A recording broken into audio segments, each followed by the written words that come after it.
ಆರೋಗ್ಯಕರ ಅಂದ ಕೂಡಲೇ ರುಚಿಯಾಗಿರೋದಿಲ್ಲಪ್ಪ, ಟೇಸ್ಟ್ ಕಮ್ಮಿ ಇರುತ್ತೆ ಅನ್ಕೊಂಡ್ಬಿಡ್ತಾರೆ.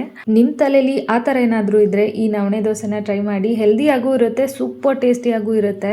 ಇದನ್ನು ಮಾಡೋದಕ್ಕೆ 2 ಕಪ್ ನವಣೆ, 1 ಕಪ್ ಆಗುವಷ್ಟು ಅಕ್ಕಿ, ಅರ್ಧ ಚಮಚ ಮೆಂತ್ಯ, 2 ಚಮಚ ಕಡಲೆಬೇಳೆ, 3/4 ಕಪ್ ಆಗುವಷ್ಟು ಉದ್ದಿನಬೇಳೆ.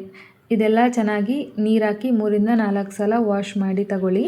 ಇದಕ್ಕೆ ನೀರು ಹಾಕಿ 4ರಿಂದ 5 ಗಂಟೆ ಚೆನ್ನಾಗಿ ನೆನೆಸ್ಕೊಳ್ಬೇಕು.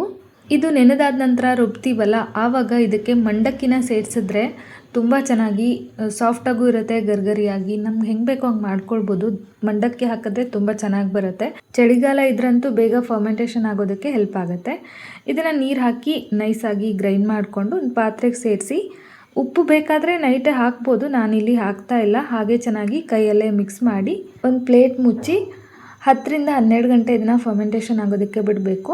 ಬೆಳಗ್ಗೆ ಚೆನ್ನಾಗಿ ಹಿಟ್ಟು ಹುದುಗಿ ಬಂದಿರುತ್ತೆ. ಇದಕ್ಕೆ ಉಪ್ಪನ್ನು ಸೇರಿಸಿ ಚೆನ್ನಾಗಿ ಮಿಕ್ಸ್ ಮಾಡಿ, ಕಬ್ಬಿಣದ ಹಂಚನ್ನು ಚೆನ್ನಾಗಿ ಬಿಸಿ ಮಾಡಿಕೊಂಡು ತಣ್ಣೀರು ಹಾಕಿ ಸ್ವಲ್ಪ ಚೆನ್ನಾಗಿ ಒರೆಸಿ ತೆಳುವಾಗಿ ದೋಸೆ ಹರಡಿ ಸ್ವಲ್ಪ ತುಪ್ಪ ಹಾಕಿ ಬೇಯಿಸಿದ್ರೆ ಸೂಪರ್ ಆಗಿರುತ್ತೆ. ಟ್ರೈ ಮಾಡಿ.